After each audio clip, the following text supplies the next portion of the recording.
Jour 1 sans Instagram. Je suis actuellement en train de marcher avec ma chienne, je la promène ce matin et heureusement que j'ai cette activité avec elle parce que au moins dès le matin j'ai réussi un petit peu à me motiver à faire quelque chose parce que certes je suis motivée pour ce défi mais ne rien avoir entre les mains dès le matin à consulter, à relever en termes de messages, de notifications, rien que d'en parler j'ai envie de regarder ce qui se passe alors que je sais qu'il n'y a rien de très spécial. Et ben en fait j'ai vraiment ce besoin dès le matin de regarder quelque chose, que ce soit en prenant mon petit déjeuner, en me préparant, même en me baladant en fait finalement. J'ai ce besoin de consommer du contenu qui est devenu malsaine pour moi, une sorte d'addiction à regarder des vidéos sur Instagram, des posts, etc. Et du coup c'est bien que je fasse le défi. Comme ça je vais voir si j'arrive un peu à me détoxer, surtout pour le matin parce que franchement c'est le pire moment pour regarder les réseaux. On a la tête ailleurs, on n'est même pas encore dans notre propre journée qu'on a déjà consulté la journée de tout le monde et ça moi ça m'épuise donc voilà, même si j'ai très envie au moment où je vous parle d'aller sur l'application, de la réinstaller et de regarder ce qui se passe, je ne le ferai pas. J'ai envie de tenir au moins une semaine, je me dis c'est quand même largement faisable. Donc voilà, j'attends de voir comment va se passer le reste de la journée. Je suis chez moi aujourd'hui, donc on va voir si je m'ennuie, si j'ai à nouveau envie d'y aller ou pas. Dès que j'aurai envie, je prendrai mon téléphone pour vous partager mes sentiments. J'ai remarqué autre chose aujourd'hui, c'est que toute la journée, j'ai consulté mon téléphone par compulsion, sans avoir rien à y faire. Et je cherchais l'application Instagram dans son emplacement initial où elle était installée pour pouvoir aller dessus. Mais en effet, je tombais sur un vide puisque je l'ai désinstallé. Mais c'est assez fou de voir que mon cerveau est tellement habitué et conditionné à chercher l'application que je le fais par automatisme. Et ça, c'est quand même un peu effrayant.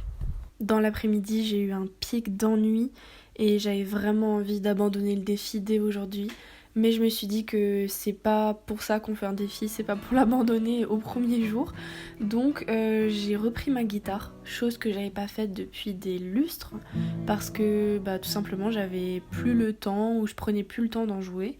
Or c'est un instrument que je joue depuis que je suis petite et du coup j'ai même fait de la guitare et ça m'a fait du bien finalement de changer d'activité et je me suis rendu compte que si simplement en supprimant Instagram je peux me remettre à la guitare, je pense que je peux faire de la place pour beaucoup de choses dans ma vie sans les écrans, donc c'était plutôt la conclusion positive de l'après-midi. Bonjour à tous, on est le jour numéro 2 sans Instagram. Je voulais revenir sur ma soirée d'hier soir avant de vous parler de la journée d'aujourd'hui. Je suis partie promener Louloute ce matin et voici le magnifique lever de soleil auquel j'ai eu droit. Pour hier soir, mon copain était à la maison, donc c'était beaucoup plus facile de ne pas être tenté d'être sur les réseaux parce que quand on est à deux, on profite, on regarde des vidéos, des animés ensemble, donc on se divertit mais à deux et j'avais pas envie d'aller sur Instagram. Ne serait-ce que pendant 10 bonnes minutes le soir, à un moment il était parti chercher quelque chose en bas et j'étais toute seule dans le lit et je me suis dit « Ah punaise, je pourrais trop regarder vite fait 5 minutes Instagram ». Et je l'ai pas fait parce que je me suis dit j'ai pas galéré toute la journée à m'ennuyer sans l'application etc. pour craquer le soir. Du coup je l'ai pas fait et je suis très fière. Et ce matin en me réveillant j'étais ma foi de bonne humeur, en forme et je me suis réveillée assez vite. J'ai quand même pris mon téléphone en main, c'était quand même le premier geste que j'ai eu ce matin. Mais je suis tombée sur aucun divertissement puisque l'application n'est plus là. Et comme je n'ai plus aucun autre réseau social, une fois que j'avais regardé mon seul SMS et mon seul mail que j'ai eu, j'avais fini le tour sur mon téléphone, donc je l'ai reposé et je suis passée à ma journée. Donc c'est pas plus mal, ça m'invite plus à l'action parce que sinon je sais que j'aurais seulement pris mon téléphone pour aller sur Instagram, j'aurais retardé le moment d'aller me balader avec ma chienne, j'aurais pris beaucoup moins de temps pour manger, discuter avec ma famille avant qu'ils partent travailler, etc. Donc ouais, c'était cool et je vous tiens au courant durant la journée. Aujourd'hui au travail, j'ai discuté avec quelqu'un qui me parlait des réseaux sociaux et je lui ai répondu que j'en ai aucun. La personne était assez stupéfaite au vu de mon âge et parce qu'elle s'attendait à ce que j'ai des réseaux sociaux. Et en fait, quand j'y pense, ce défi, c'est pas uniquement être sans Instagram, c'est être sans réseaux sociaux pour moi parce que c'était mon dernier réseau social en fait. Je n'ai pas Snapchat, je l'ai supprimé depuis maintenant quelques mois. Je n'ai jamais vraiment eu Twitter. Facebook, je l'utilise vraiment que pour mon travail et je ne le compte pas parce que j'ai aucune photo, j'échange avec personne, je n'ai même pas Messenger. Je l'utilise en fait que pour une page professionnelle, c'est tout. Donc je le considère pas. Ensuite, j'ai pas WhatsApp, j'ai pas non plus TikTok, j'ai pas d'autres réseaux sociaux auxquels vous pourrez penser que j'ai même pas cité parce que je les connais juste pas. En fait, je m'intéresse pas trop à ça à la base, et en plus, les seuls que j'ai eus, finalement, je les ai quittés. Et Instagram, c'était le dernier qu'il me restait, et qui me reste, parce qu'en fait, là, pour l'instant, je fais une pause, mais je sais pas si je veux vraiment le quitter définitivement. Parce que Instagram, j'y trouvais une certaine inspiration, une communauté, des échanges avec des personnes qui partagent les mêmes points de vue. Donc c'est pour ça que j'ai eu du mal à quitter, ne serait-ce que pour une pause, ce réseau. Mais en fait, je me rends compte que ça me va très bien aussi de pas en avoir. Et que si c'était pas pour ma chaîne YouTube que j'avais cet Instagram, ça fait bien longtemps que je l'aurais supprimé parce qu'en fait, à titre personnel, j'avais plus Instagram depuis très longtemps. C'est-à-dire, j'avais pas de photos de moi, de photos de mes amis ou autres photos personnelles. En fait, je partageais de toute façon que des choses en lien avec le minimalisme, la lecture, etc. Donc, je pense que si je retourne sur Instagram après ce défi, j'aurai une approche complètement différente, beaucoup moins personnelle du réseau, en me disant voilà, c'est un outil de travail, on va dire, un outil de communication comme un autre, comme l'application Message, mais vraiment rien de plus. Et je considère pas que j'ai les réseaux sociaux si je me détache de celui-ci. Le seul problème avec Instagram, c'est le feed infini et le fait d'avoir des TikTok, enfin des réels sous forme de TikTok, qui soient mis en avant comme ça, ainsi que la partie recherche et boutique qui personnellement me prend du temps parce que j'ai envie de regarder les nouveautés, j'ai envie de voir ce qui est sorti, ce que les autres font, etc. Et c'est ça ma plus grosse perte de temps sur les réseaux, c'est pas de discuter avec vous ou de chercher de l'inspiration, c'est vraiment juste de scroller. Donc ce défi me fait du bien parce que je commence à comprendre un petit peu les mécanismes qui m'engageaient vers Instagram et qu'en fait on peut très bien vivre sans. En tout cas au bout de 2 jours, même si ça manque un tout petit peu, je suis contente de faire le défi et je suis motivée pour demain. Jour numéro 3 sans Instagram. Aujourd'hui j'étais occupée du matin au soir, donc franchement j'ai pas vu le temps passer. C'était une journée active, remplie. Au niveau de mes besoins sociaux, ils ont été comblés, j'ai rencontré de nouvelles personnes. C'était franchement une super journée, j'étais dehors, etc. Donc j'ai pas du tout ressenti le besoin de me connecter sur Instagram pour voir ce que les autres font ou pour discuter avec des gens puisque j'avais rempli un petit peu ce besoin-là dans la vraie vie. Et le soir par contre, la redescente d'une journée fantastique à je suis dans mon lit, j'ai eu envie quand même de regarder sur Instagram ce qui s'y passait, peut-être pour, trouver du réconfort ou me divertir. Donc j'ai pris un livre à la place et c'était tout aussi bien. J'ai fait passer l'envie et je me suis endormie sans problème. Jour numéro 4 sans Instagram. Aujourd'hui j'ai travaillé donc j'étais pas mal occupée. La seule difficulté que j'ai rencontrée au défi, c'est le fait de manger. Parce que quand je mange seule ou quand je mange au travail, en général, durant la pause, je mets une vidéo, je me distrais sur Instagram, etc. Mais là, j'étais avec du monde, donc je pouvais pas mettre une vidéo YouTube et j'avais pas Instagram. Donc du coup, j'ai mangé sans me distraire et c'est vrai que c'était un petit peu étrange parce que j'ai perdu l'habitude et j'ai pris cette mauvaise à la place. Mais c'était pas plus mal et c'est pas pour autant que j'ai craqué. Donc très fière de moi puisque aujourd'hui c'était une journée plutôt facile parce que j'étais occupée. Et quand j'ai ressenti le besoin de me distraire, je l'ai fait autrement. Par exemple en lisant, en discutant avec des gens, etc. Donc de manière beaucoup plus saine pour moi que d'être sur les réseaux. Jour numéro 5 sans Instagram. Aujourd'hui c'était tranquille, je me suis levée un petit peu plus tard. J'ai pris un petit déjeuner sans mon téléphone. Et j'ai passé la journée évidemment sans Instagram ni aucun réseau comme depuis le début du défi. C'est vrai que là je commence à ressentir quand même un petit peu le manque parce que je sais qu'il me reste que 2 jours à tenir et après je pourrai retourner sur l'application. Mais je tiens bien et je m'occupe autrement Par exemple, je lis pas mal. Et aujourd'hui, j'ai fait une activité complètement insolite que j'avais jamais faite. J'étais dans un espace de jeu avec des obstacles à parcourir. Et c'était hyper amusant, franchement, on a trop rigolé. Donc finalement, après, j'ai même oublié que j'avais un défi sans réseau parce que j'avais même pas envie d'être sur mon téléphone. Puis le soir, on a fait un apéro en famille, on s'est couché assez tôt. Finalement, j'ai plus ou moins envie de commencer ma semaine, chose qui m'arrive très rarement, parce que je passe le dernier jour de ma semaine sur les réseaux, à scroller, etc. Même si j'ai travaillé ce week-end, j'ai quand même eu des moments où j'aurais pu me dire je vais craquer parce que c'est le week-end et je dois en profiter avant de commencer la semaine.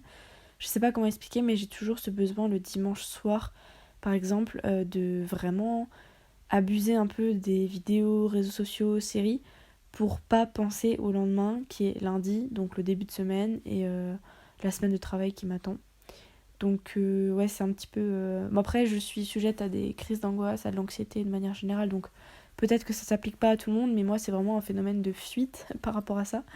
Donc c'est cool de l'avoir un petit peu corrigé pour une fois.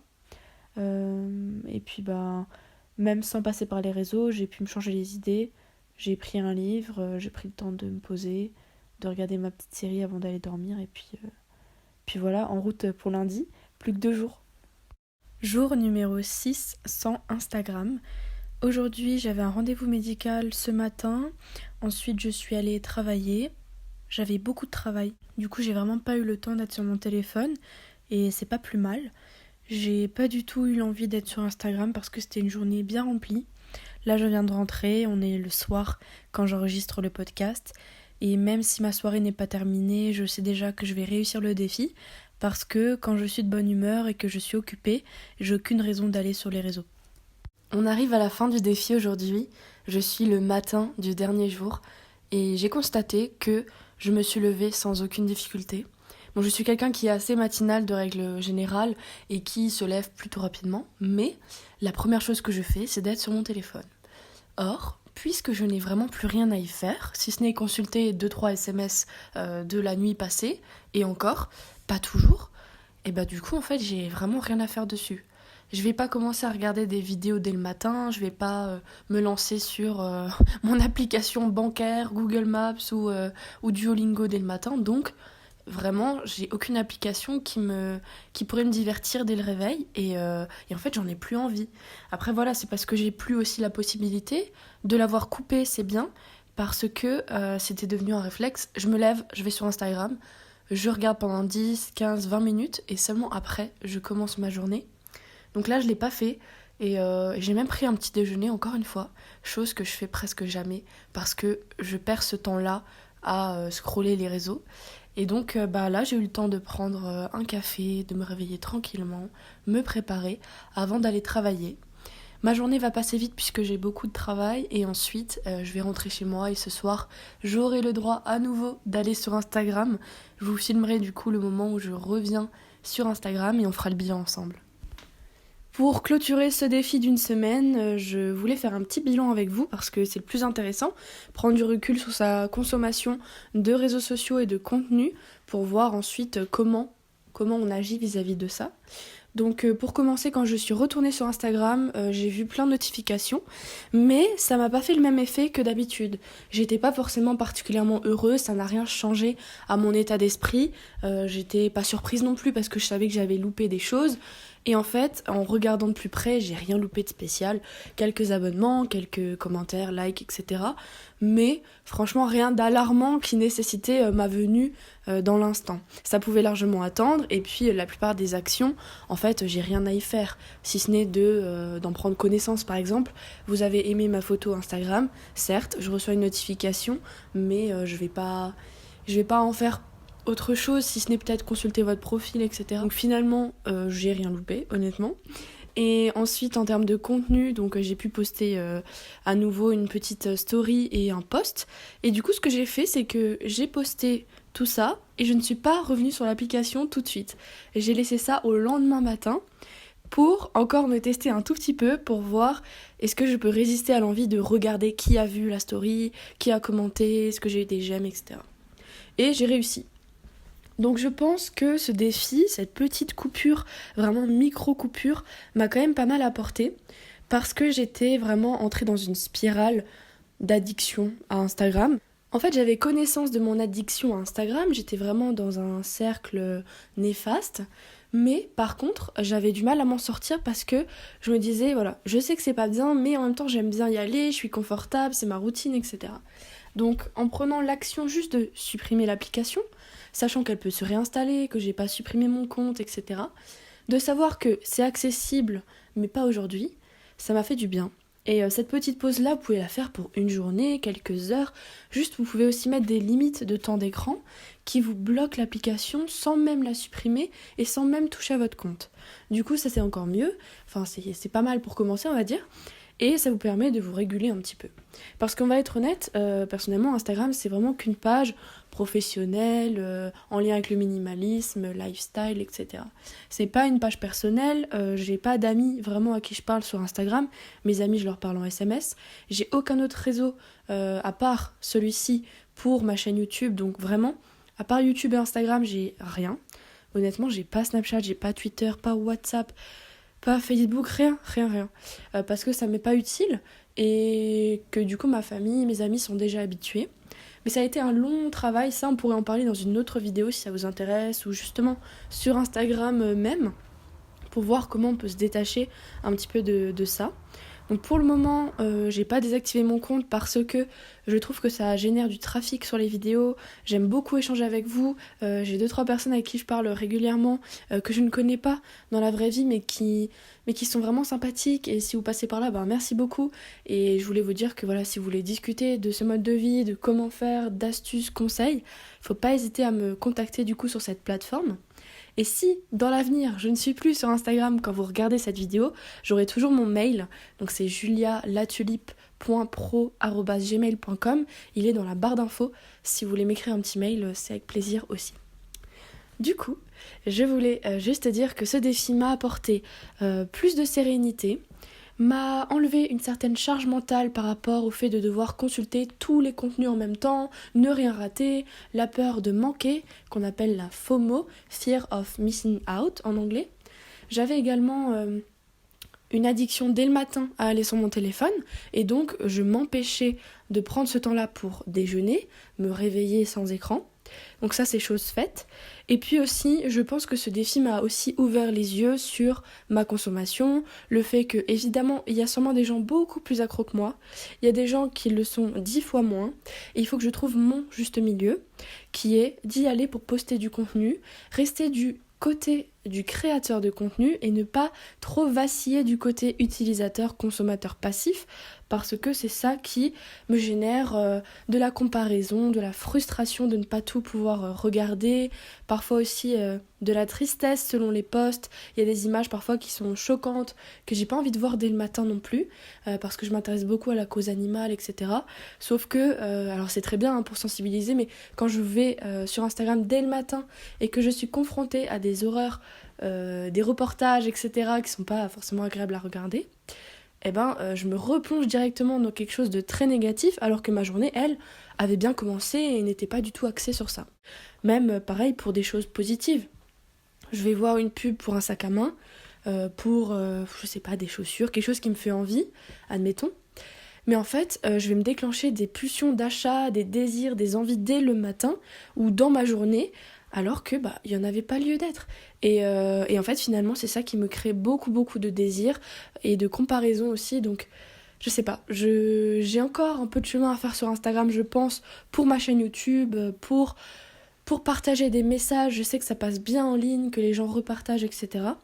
Mais vraiment, il faut que je fasse un effort de mon côté pour pas passer trop de temps dessus et consommer des choses qui me correspondent pas et au moment opportun et non pas dès le matin ou avant de me coucher, des moments qui doivent rester pour moi calmes et concentrés sur soi et sa petite bulle de bonheur sans la laisser se faire percer par ce qu'on peut trouver en ligne. Sur ces belles paroles, je vais clôturer cette vidéo maintenant.